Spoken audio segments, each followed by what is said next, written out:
9h, ouverture des quartiers. C'est comme ça chaque matin. Notre visite est encadrée par le directeur de la prison. «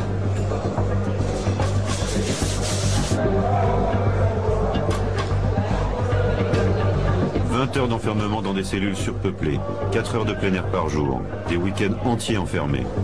Pas de travail, pas de soins, des épidémies de gale qui se propagent. Ici, les conditions d'incarcération sont dures. »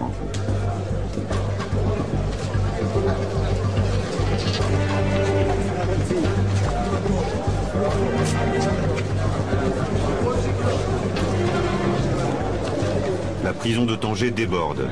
Plus de 2500 prisonniers pour une capacité d'à peine 400. Dans chaque quartier, une cour pour faire la lessive, du sport. À 200 dans 200 mètres carrés.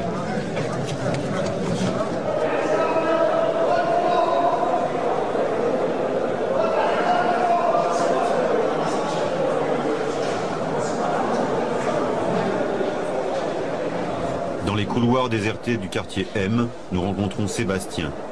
Il vient d'être arrêté une semaine plus tôt, pas encore jugé. Il a 25 ans. Qu'est-ce qui t'arrive? La douane, ils ont trouvé 95 kilos dans ma voiture. Dans ma voiture. Je leur ai dit, j'ai rien fait, on m'a volé ma voiture. J'ai fait une déclaration à Kinitra. Et voilà, et je suis. Et je vais peut-être rester ici 3 ans ou 4 ans.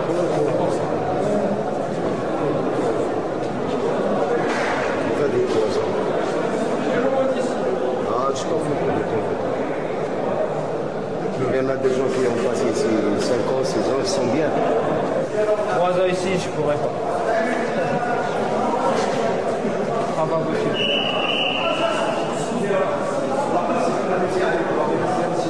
J'ai jamais vu tout ça.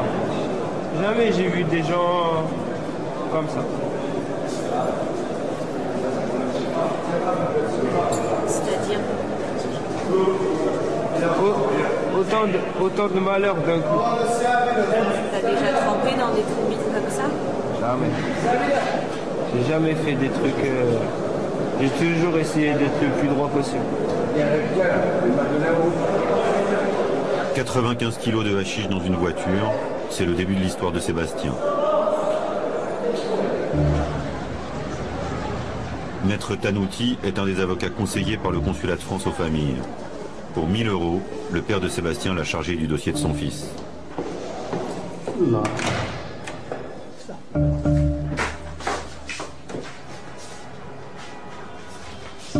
Il y a un certain Mounir avec lequel il s'est rencontré à Kenitra, une ville marocaine. Ce type lui a dit, vous êtes de Toulouse, moi aussi je suis de Toulouse, est-ce que vous pouvez me prêter la voiture pour une journée, je vais faire une quoi? Bon, mon client, il a dit non, non, non. Et après, il lui a laissé la voiture. Elle est restée chez lui entre le 9 et le 10 du mois de juin. Après, il a vu qu'il n'est pas revenu parce que c'était pour un prêt de voiture pour une demi-heure ou pour un quart d'heure ou pour quelque chose comme ça. Il est parti à la police pour faire une déclaration de vol. Mais malheureusement, il n'a pas de reçu. Je crois à mon client. Moi, je suis ici pour le défendre. Simplement, je trouve un peu son histoire bizarre. Parce que même au tribunal, ils vont trouver que c'est une histoire un peu bizarre. L'histoire de Sébastien ne tient pas la route. Retour en prison pour interroger les Français déjà condamnés. Pour nous, c'est toujours le même rituel, une longue attente dans le bureau du directeur. Ici, beaucoup d'étrangers disséminés dans les 11 quartiers de la prison, la plupart pour trafic de drogue, une majorité de Français.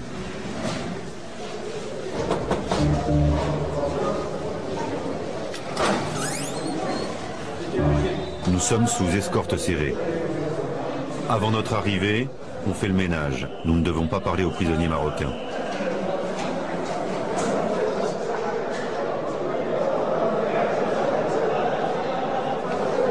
Nos interlocuteurs seront triés sur le volet, car certains quartiers nous sont interdits.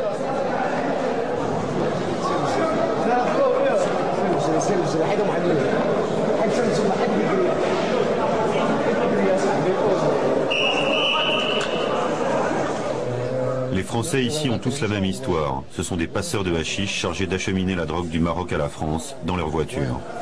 Moi, 40 kilos. 40 kilos. Combien d'années? 2 ans et demi. Je parle pour moi, je parle pas pour les autres. 3 ans et demi pour 99 kilos. Moi j'ai fait 83 kilos.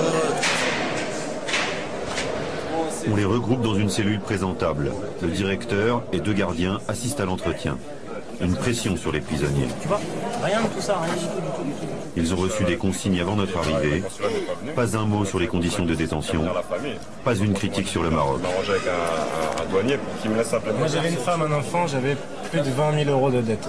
Je viens ici, on me dit écoute, je te donne 30 000 euros plus une voiture, une belle voiture. Qu'est-ce que je peux dire? Bon, c'est clair, je peux dire non, non. Mais le mec il revient à la charge. Je te dis, tu te rends compte là, en 15 jours, tu pars 15 jours avec ta famille ici en vacances et toutes tes dettes sont remboursées. En 15 jours. T'as rien à faire si ce n'est conduire une voiture. C'est pas moi qui mets la drogue dans la voiture, c'est pas moi qui paye ceci, cela, non. J'ai juste à conduire la voiture et je touche mon argent. La tentation est forte, elle est extrêmement forte, surtout quand t'es dans la merde en France. Vraiment. Vous savez, une prostituée, vous lui demandez pas si elle aime ça. Hein. On sait que c'est pour l'argent. Les gens qui font du trafic de drogue, c'est pareil. Surtout quand ils sont pas consommateurs. Vous l'avez tous fait pour l'argent? Moi j'avais beaucoup de dettes de l'État, moi. Des dettes de l'État, j'en avais des masses. C'est simple, quand on me dit que vous faites un voyage pendant 2 semaines, je te paye les vacances, je te paye l'hôtel, je te paye la nourriture, je te donne tous les jours une liasse de billets pour que tu t'amuses pendant 2 semaines, tu as juste à conduire pour remonter en France, arriver en France, je te donne 20 ou 30 000 euros. Voilà. On est content, hein, 2 semaines de vacances, c'est des mecs comme moi qui ne voyagent pas beaucoup. Moi c'est la première fois que je quitte la France, maintenant ça fait 10 mois que je suis pas revenu. C'est vrai qu'on ne savait pas que c'était aussi difficile de passer les douanes. Parce que Et ils sont bien aidés aussi par... bien informés à mon avis. Ils sont bien informés. Tu viens à l'endroit où c'est, ils prennent le conduit, ils passent la carte par hasard. Le mec qui vient directement sur ta voiture, à l'endroit où tu as le hashish sans faire le tour de ta voiture, il vient directement à la planque, il casse tout. On ne dit pas qu'il a été bien... C'est le risque de casser une voiture sans savoir...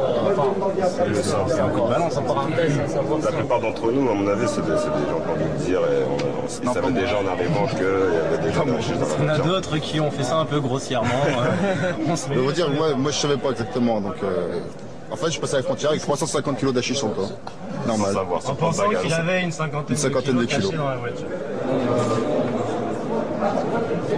L'histoire du passeur commence donc en France, mais aucun des détenus ne voudra parler de ses commanditaires. Rien non plus sur l'arrestation en douane, la garde à vue, le procès.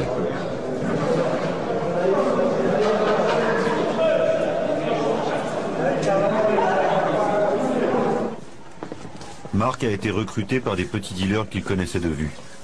Il a fait 2 ans de prison au Maroc, il témoigne à visage masqué, par peur des représailles. Je connaissais quelqu'un qui m'en a parlé, moi je me suis engouffré, hein. Tu vois, j'en demandais pas tant. Je me suis jeté là-dessus, j'avais presque peur de pas avoir le de pas avoir le plan et tout. On s'est croisés dans une cité, on a discuté. Mais c'était des petits cons, tu vois, qui voulaient les petits frères qui voulaient qui se lançaient quoi. Donc ils avaient toujours un peu fait les nervis pour les grands frangins sur le business, donc ils ont bien vu comment ça se passait, ils connaissent tout. Donc maintenant c'est leur tour, ils se prennent une cage d'escalier et puis ils font leur beurre tout seuls, comme des grands. Par sécurité, tu vois, ils disent rien pour que tu aies l'air du parfait couillon à l'abruti de service que tu es d'ailleurs. Donc on te dit juste combien tu gagnes. On t'a Voilà, dit on me dit juste combien tu gagnes. Ouais. Et combien tu devais gagner sur ce passage? 100 000 francs, 10 briques. Port de Tanger, en face, l'Espagne, à seulement 14 km. Ici, l'été, un ferry toutes les heures. 5000 véhicules en transit chaque jour. C'est dans ce flux que les passeurs tentent leur chance. C'est ici qu'ils tombent, à la douane, juste avant d'embarquer. L'été, il y a une arrestation tous les jours. Nous proposons aux policiers de filmer leur travail. Très vite, un suspect français est repéré au contrôle des papiers. Les policiers nous contactent avant même d'avoir commencé la fouille. Ils savent. Toutes les équipes policières et douanières sont mobilisées pour trouver la drogue.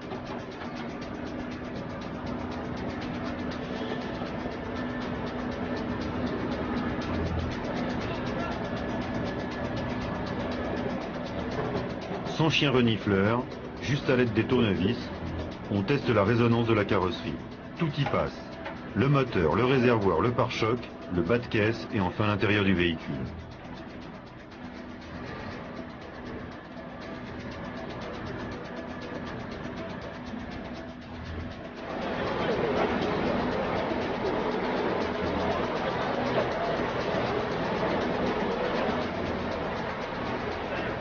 Un coup de tournevis dans le plancher, la drogue est découverte.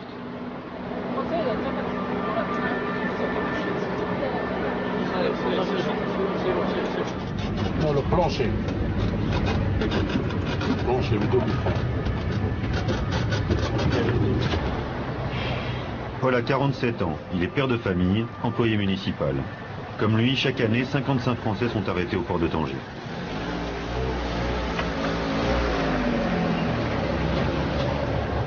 Les douaniers ont percé le réservoir avant même d'avoir trouvé le hashish. Ils ont percé le réservoir. Donc quand un réservoir est percé avec un coup de tournevis et un marteau, ton véhicule il repart pas. Je me suis dit là ça y est, en fait je suis baisé parce que s'ils cassent mon véhicule avant même d'avoir trouvé le truc, c'est qu'ils savent qu'il y a quelque chose. Ils percent mon réservoir et il n'y a rien dans le réservoir. C'est extraordinaire ça quand même. C'était sous les sièges à rien en fait, tout simplement. Le véhicule est saisi, policiers et douaniers désossent la caravane. اضرب في النص هذا لا بلاتي شوف شوف اساعد يا خرجات هذه اساعد لا بلاتي كمل هنا شويه كمل هنا شويه باش بلاتي عوض عوض بلاتي صافي بلاتي حيدها مع راجل خويا شوف تاتون تاتون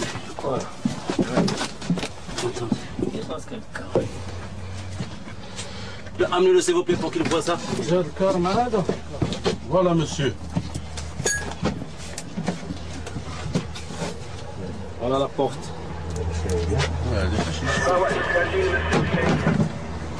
Bon, je vais vous raconter comment l'idée vous a tenté, c'est-à-dire pour entrer au Maroc et réaliser cette affaire ici. Au commissariat du port, nous assistons à un interrogatoire courtois en français. Moi j'étais en fait assis par terre, tu vois, les mains dans le dos, les pieds et les mains liés dans le dos et les pieds liés devant, comme ça, un peu en position du fœtus. Les yeux bandés, tu vois, il m'avait mis une cagoule sur la tête. Puis ça frappait, quoi. Devant la caméra, pas de violence bien entendu. Rien non plus sur les renseignements qui ont permis l'arrestation. Juste une intuition. Les caravanes sont les spécialités des Français. Il y a beaucoup de Français qui parlent avec les caravanes. C'est pour cela qu'un Français dans un caravane, tout seul, il y a les voitures légères. Si vous avez constaté, il y a les affaires des bébés, des enfants, et lui il est seul. Donc qu'est-ce qu'il fait ici? Bouteille de champagne, là, c'est personne. Ça serait bon. Quand on ne connaît pas la langue, je ne comprends pas l'arabe, donc on te parle, tu ne comprends pas, c'est pas évident. Et des fois, souvent, il y a des malentendus qui peuvent déboucher sur des bagarres exprès parce qu'on ne comprend pas la langue, l'autre en face, il ne te comprend pas non plus, et il croit que tu l'insultes ou que tu... alors que c'est pas le cas. Les bagarres. Et ça, c'est... Ça arrive souvent. Ça arrive souvent. Moi, je pense que quand on sort d'ici, tu ressors traumatisé. Violent. Comportement... moi, j'ai une nature calme, mais je reconnais que je vais être changé. Ouais, tu vas être un peu violent. Violent, voilà. Parce que quelque tous les part... jours des bagarres, tous les jours du sang, tous les jours des... C'est ce que tu vois ici. C'est ce que tu vois ici. C'est ce que tu vois tous les jours. Ce que tu vois ici tous les jours. Traumatisé. C'est ça, c'est ça. Il se taille tout le corps avec le couteau. Et la gorge. Et la gorge. On s'agresse les uns les autres, mais on ne fait pas couler le sang parce que sinon on est jugé de nouveau, on est torturé, on est comme ça. Donc plutôt que de frapper quelqu'un, ben je me mutile pour lui, en face de lui. Tu vois ? Donc si toi tu me menaces, on doit se battre, moi je prends mon couteau, au lieu de te planter toi, je me coupe pour toi.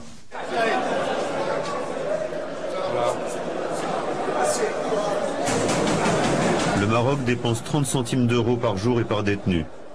Trop peu pour nourrir les prisonniers. Les Marocains survivent grâce aux paniers qu'apportent leurs familles chaque semaine. Les Espagnols, eux, bénéficient d'une aide gouvernementale de 100 € par mois. Les Français ne reçoivent aucun soutien financier, ils ne peuvent compter que sur leur famille. Pour joindre leur famille, les détenus étrangers ont droit à un coup de fil par semaine à la cabine du quartier. Ma fille, elle réalise pas, elle vit dans son petit monde et bon, je lui avais dit au début, je lui avais expliqué qu'ici on ne mange pas, c'est pas comme dans les prisons françaises, on ne t'apporte pas la nourriture tous les jours, le matin, le petit déjeuner, le déjeuner et le soir. Bon. Ici c'est pas pareil, il faut avoir des sous, sinon on est redevable et toujours après l'un, après l'autre et on se retrouve avec des dettes parce qu'on vous a aidé et que voilà. Alors c'est vrai que le problème quelque part c'est que nous les Européens, pour eux nous sommes tous riches. On vient de France, la France est un très grand pays et un pays riche et donc quand on vient ici, ben, on est riche. Alors que c'est pas le cas, hein. C'est pas le cas.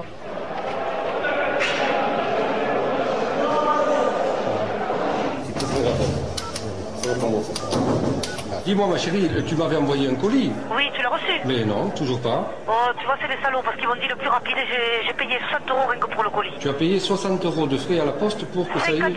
exactement 57 €.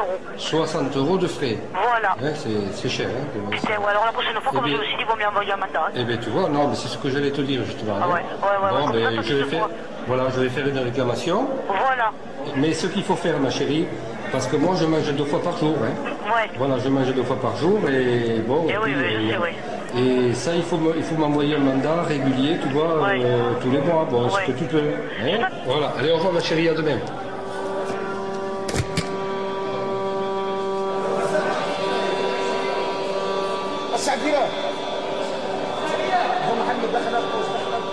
Antoine est incarcéré depuis 3 mois. Il n'a toujours rien reçu de sa famille. Ici, sans argent, tout est bien plus compliqué.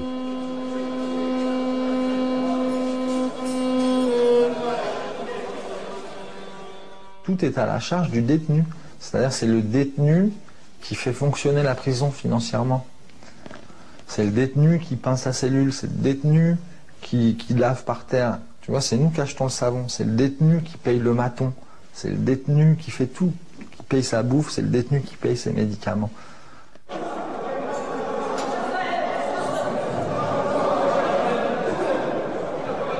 Hervé, 36 ans, est un ancien danseur classique. Une fin de carrière, une faillite, un divorce, voilà plus d'1 an qu'il est incarcéré. Depuis 2 mois et demi, je n'ai plus rien qui rentre, je n'ai plus rien. Si j'avais pas mes amis, mais à un moment donné, on en a marre de demander une cigarette, alors on attend. Ce que j'aurais aimé trouver ici, c'est un minimum, parce que quand vous tombez en prison, c'est le bout du rouleau, c'est le fond du trou, et quand on vous demande encore de l'argent pour pouvoir manger, pour pouvoir dormir, pour pouvoir assurer le minimum hygiénique et survivre, là si je vais plus loin je crie, alors je préfère rester tranquille, parce que ma souffrance elle est terrible. Voilà. Un casier judiciaire vierge, c'est la condition pour être engagé comme passeur. Tous ceux qui se retrouvent ici n'ont jamais eu affaire à la justice française. Au bout d'1 semaine, Sébastien ne réalise toujours pas. Je suis vidé de tout. C'est pas comme vous expliquer. Tous les Français vous le diront, quand vous arrivez ici, vous n'êtes jamais allé, que ce soit dans un commissariat, vous n'avez jamais eu affaire à la justice et que d'un seul coup vous voyez des gens qui sont balafrés comme ça, qui pètent les plombs pour une cigarette, qui se bagarrent pour une cigarette. Ouais, il fallait mettre les toxicos avec les toxicos, les criminels avec les criminels, les violeurs avec les violeurs. Là, c'est tout mélangé. T'as des mecs de 30 ans qui sont avec nous, des mecs de 15 ans pour viol, de pour crime. Moi, je suis là pour avoir vendu, pour avoir transporté 70 kilos de shit. Ouais, bon, ça, c'est pas... Qu'est-ce que je fous avec cette équipe-là? Bien sûr, bien sûr. J'ai rien à foutre avec cette équipe. Quand tu vois dans une cellule qui fait même pas 30 mètres carrés. Voilà. Combien de 30 mètres carrés? Même pas. Même pas. 25-30 mètres carrés. Et on est 25. On est entassés, les mecs qui pissent partout, c'est même pas nettoyé ici. Ouais, ici, là, oui. Ouais, le problème, c'est ça, elles sont trop pleines, trop surchargées, et donc ça crée une tension très forte, très forte, du matin au soir, tous les jours. Et en plus, pour ceux qui n'ont pas de lit. Ah oui, alors ceux qui dorment par terre, alors là c'est encore moi, plus... ça fait 2 mois que je suis par terre. 2 mois. Ça fait que j'ai pas d'endroit pour mettre mes affaires. Eh oui. C'est dur à surveiller tes affaires. Voilà. Comme là, je donne un paquet de cigarettes pour que quelqu'un me surveille dans ma chambre. Il y a un truc aussi pour ceux qui ont des petites peines. Comme moi déjà. C'est très dangereux. Combien tu as eu toi? Moi il me reste 3 mois à tirer. Ah, 3 mois, ouais. Et les jaloux ils peuvent te faire des trucs. Ils peuvent te cacher des cachets, ils peuvent te cacher des aussi. Rien que pour que tu tapes de la pute. Ça c'est produit, oui. On me l'a dit, ça me fait flipper. T'imagines on me cache une plaquette de 100 grammes ou quoi? On rajoute 2 pièces dans les dents. On va à l'épicerie?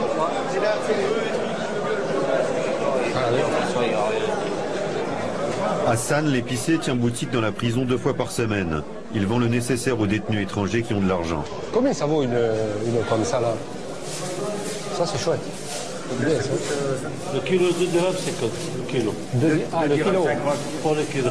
Ça doit peser au moins 6 kilos, non? 10 kilos. 10 kilos, hein? Ah ouais.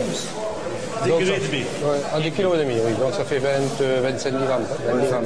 Ces prix sont étudiés, majorés. Il faut au minimum entre 100 et 150 euros pour tenir un mois en prison. Mais quand on n'a pas d'argent, comme Antoine, il faut mendier ou travailler pour ses codétenus. Depuis peu, le consulat de France ne tient plus les comptes. Dans une prison où la corruption fait loi, c'est l'épicier lui-même qui gère directement l'argent envoyé par la famille. Le consulat ici, c'est la bête noire des détenus.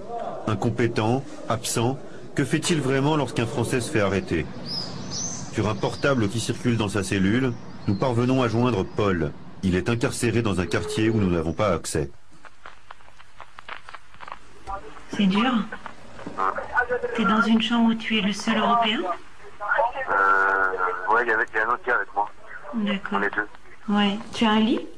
Non. Tes co-détenus, c'est difficile à vivre avec eux? Ah oui. Tu peux me dire ce qui se passe ou c'est difficile? Bah, je peux pas trop t'expliquer là. Tu as de quoi manger? Oui et non. Parce que là, ils donnent pas manger, tu sais. Ouais. Et tu as pas d'argent sur... Ta famille n'a pas pu t'envoyer d'argent? Pas encore. D'accord. Et comment tu fais alors pour te nourrir? Bah, il y a un pot ou deux là. D'accord. Il faut mes cachets de toute manière, il faut plein de trucs quoi. Il te faut des cachets? Ouais. Pourquoi? Bah, c'est pour le stress, pour le antidépresseur, des trucs comme ça quoi. Ouais. Je sais pas, ça fait 2 mois que... Voilà. Parce que normalement tu prends des antidépresseurs. Ah ouais, je prends, ouais. Tu les as vus les gens du consulat? Non, pas encore. Donc tu as reçu de l'aide de personne jusqu'à présent? Personne. Non, bah ils m'ont aidé en rien dans la mesure... Quand ils m'ont conseillé un avocat, bon bah c'était une merde, une sous-merde d'avocat. Quand il a fallu faire, tu sais, relayer des informations, de la correspondance avec la France, ils n'ont pas été foutus de le faire, à aucun moment. Quand il a fallu m'aider dans mes démarches administratives par rapport aux autorités marocaines, ils ont rien été foutus de me dire.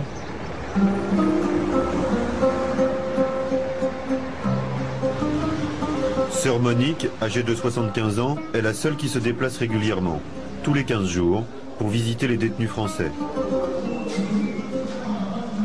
Elle est mandatée par le consulat, ce qui lui donne l'accès à la prison. En quelques minutes, elle part au plus pressé. Soutien psychologique et dépannage de fortune sur ses propres deniers. Petit panier, par exemple. Je sais pas, mon pauvre ami. Moi, j'ai pas de sous. Hein.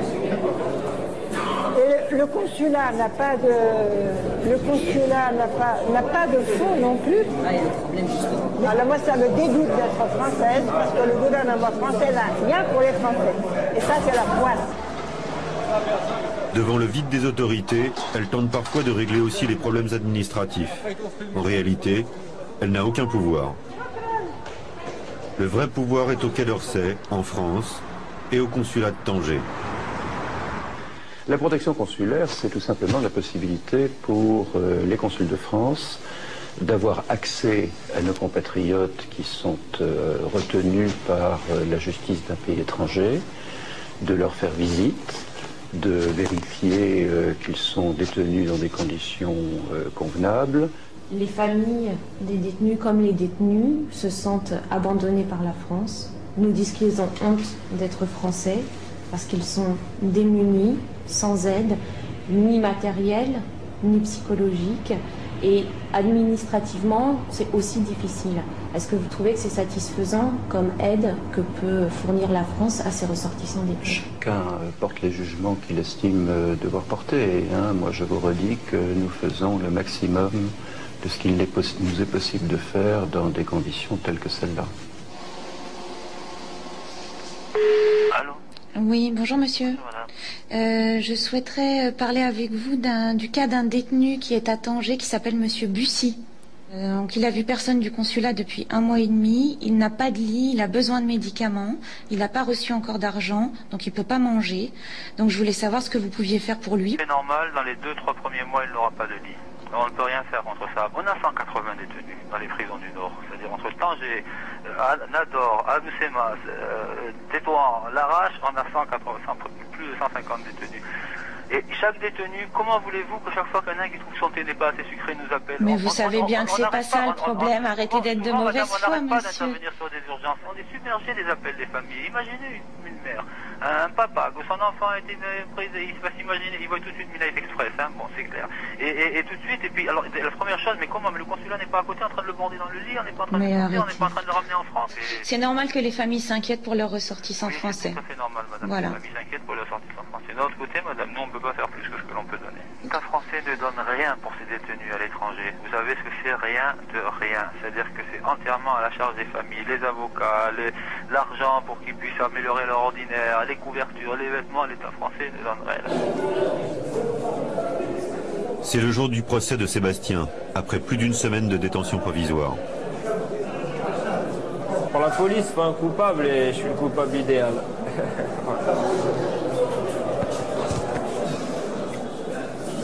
Ouais, j'espère que la vérité, ça va payer. Au moins une fois. Oui.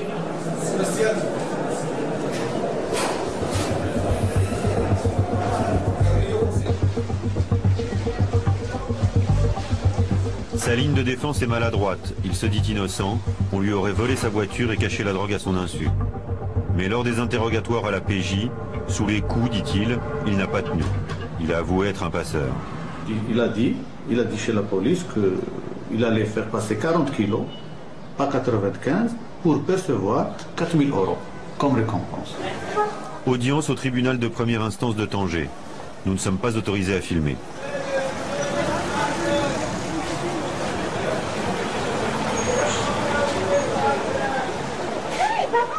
Le procès, ouais, c'est parodie de justice. Mon avocat qui sait plus comment je m'appelle, qui sait plus combien j'ai d'enfants, n'importe quoi. Ça a duré peut-être un quart d'heure. L'huissier s'est réveillé pour me glisser à l'oreille 4 ans. Dans l'Ermitage, dans la Drôme, sans nouvelles de son fils depuis l'incarcération, le père de Sébastien attend le verdict. Son seul contact, l'avocat. Comment ça s'est passé le procès? J'ai pas tout compris parce qu'il parle en arabe, donc c'est pas... Même la sentence, j'ai pas compris, c'est le policier qui m'a dit ce que j'avais. Allô? Allô? Monsieur Oui, Tamiti? bonjour, c'est Oui, monsieur bonjour. Sagevalier, oui. C'est monsieur Sagevalier. Oui, écoutez, je viens de sortir d'audience, ils ont donné déjà le résultat. Alors votre fils, il a été condamné pour 3 ans, ferme, une amende judiciaire de 25 000 dirhams et payer une indemnisation au profit des douanes. J'ai jamais rien fait de ma vie. Mais je peux vous dire que ça va pas tarder. Je resterai pas 3 ans ici, ça c'est sûr. Aucun des Français qui se retrouvent derrière les barreaux à Tanger ne pouvait imaginer une condamnation au Maroc. Des passeurs qui n'ont pas même mesuré les risques de l'opération. Dans les couloirs de la prison, tous ressassent l'arrestation. La drogue mal cachée, des douaniers qui savent, et depuis l'incarcération, le silence des commanditaires. Est-ce que tu as été manipulé? Ah oui, carrément, bien sûr. Ils ont peut-être fait passer une plus grosse quantité derrière moi et ils se sont arrangés avec les douaniers pour Tiens, on te donne celui-là, mais laisse-nous passer le gros derrière. C'est comme ça que ça se passe généralement. Il y a certaines personnes qui sont embauchées pour passer une certaine quantité. Mais on les utilise, ces personnes, juste pour qu'ils tombent et qu'à côté, il y ait le plus gros qui passe. Donc on est peut-être aussi tombé dans ce cas-là sans le savoir, où on s'est fait balancer à la douane pour justement qu'une quantité plus énorme passe à côté de nous. Alors ces passeurs sont-ils vraiment dénoncés? Retour au commissariat du port de Tanger. Depuis la cérémonie de l'arrestation de Paul, nous ne sommes plus autorisés à enquêter. Bonjour. Nous interrogeons en caméra cachée un commissaire fraîchement arrivé. Il y a des informations parfois. Parfois, il y a des gens qui sont en conflit entre eux. Ils dénoncent parce il se peut, ce n'est pas sûr, il se peut que quelqu'un téléphone, par exemple, ça, j'ai entendu parler de ça, comme vous. Un chauffeur, il connaît seulement des petites informations. Il ne connaît pas tout le réseau, il ne connaît pas tout le monde. Donc vous ne pouvez pas vraiment poursuivre les trafiquants en fait. Des chauffeurs européens dénoncés, c'est là que les enquêtes s'arrêtent au port de Tanger. Mais en amont, qui vend la drogue? Qui maquille les voitures? Qui exporte? Lotfi Akalay est journaliste et écrivain. Il est l'auteur d'une enquête sur les passeurs français détenus à Tanger. Généralement, les passeurs marocains se débrouillent très bien. Parce qu'ils sont en terrain connu. Ils connaissent les gens, ils ont des complicités. Ce n'est pas réellement une aventure. Mais c'est le malheureux passeur européen. C'est celui-là, il se jette dans la gueule du loup. Et comme il n'a jamais vu une gueule de loup de près, il est automatiquement avalé. C'est malheureux. Dans le Rif, arrière-pays de Tanger, 135 000 hectares de kiff sont cultivés. C'est là que les voitures des passeurs sont chargées. On est venu nous chercher. On a rendez-vous au bord d'une route un peu déserte et tout. Passer le village d'Issagen. Voiture sans immatriculation qui est venue nous ouvrir le chemin. Tu as un petit coup de fil pour dire voilà, on est au rendez-vous. Voiture qui sort de nulle part, à fond la caisse, qui nous ouvre la route après. On tourne à droite, à gauche, dans la montagne, on se perd dans les chemins. Impossible de refaire la route. Et on arrive dans une belle maison en pleine montagne. Donc là où on produit, quoi. Là où on fait pousser du kiff partout, à perte de vue. Et là, je récupère un camion juste avant de passer à la douane, c'est tout propre, nettoyé, qui sent la colle de partout. Et on me dit, ton réservoir, il est chargé, fais attention avec ton essence et tout ça. Ce qu'ils ne savent pas, c'est que ce producteur de cannabis, il est obligé, dès le moment où la voiture a été chargée et où elle est partie, de prévenir la gendarmerie royale, qui prévient les autorités douanières. Il y a un modus vivendi. Cultiver, c'est bien. Vendez, empocher la recette, mais de grâce, donnez-nous les renseignements pour qu'on arrête cette personne. Si vous ne le faites pas, eh bien, c'est comme si vous perdiez un agrément. Les petits passeurs européens sont dénoncés, les gros trafiquants, eux, sont à l'abri. Car Tanger est une ville qui ne vit que des trafics, immigration clandestine, contrebande et drogue. La nuit au port, les clandestins tentent leur chance. Certains se cachent dans les camions, d'autres essaient de s'introduire à la dernière minute dans les ferries.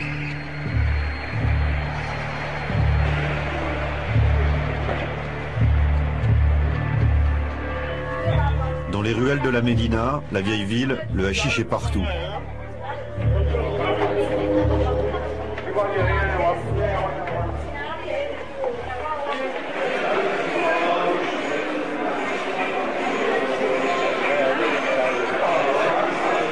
Dans un des bars où se retrouvent les consommateurs de hashish, nous rencontrons un trafiquant marocain.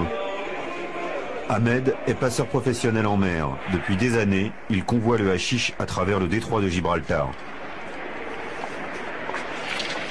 Et moi, j'aime bien faire le trafic, le faire avec honneur. Je ne paye pas ni les Espagnols, ni les Marocains. Je le fais comme ça, un trafic comme un trafiquant. Parce que je suis sûr que les Marocains n'ont jamais m'arrêté parce que moi, je suis un vrai pilote de Zodiac. Et Je connais très bien comment me scaper, comment me fuir. Tu vois le phare là-bas, au-dessus du phare. Là-bas, il habitait un homme qui s'appelle le Loup. Tout le monde le connaît. Il est ami de tous les ministres, ami de tout le gouvernement marocain, ami.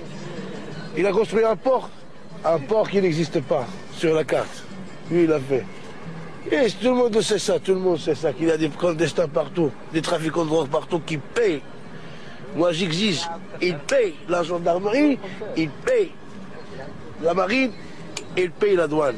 Les trafiquants payent pour qu'on travaille ici. Tous les jours, il y a des départs de marchandises. Presque tous les jours. Presque tous les jours. Ça, c'est une chaîne, on ne peut pas s'arrêter.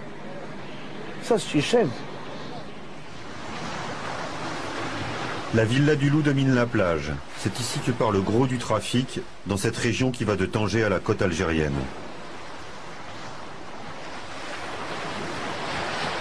Il suffit de payer les gardes-côtes pour descendre jusqu'à la mer et embarquer la marchandise sur des Zodiacs.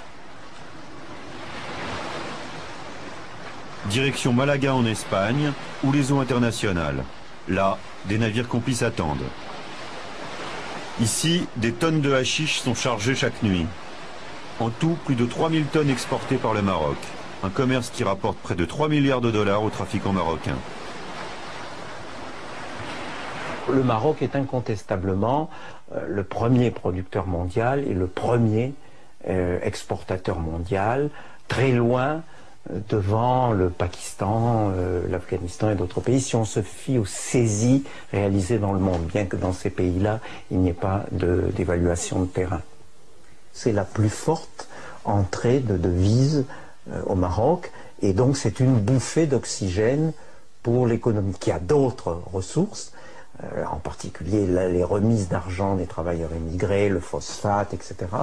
Mais celle-là est sans doute la plus importante, et donc le pays pourrait difficilement s'en passer. En France, le père de Sébastien se rend à une réunion de la Clé, une association créée par la mère d'un ancien détenu.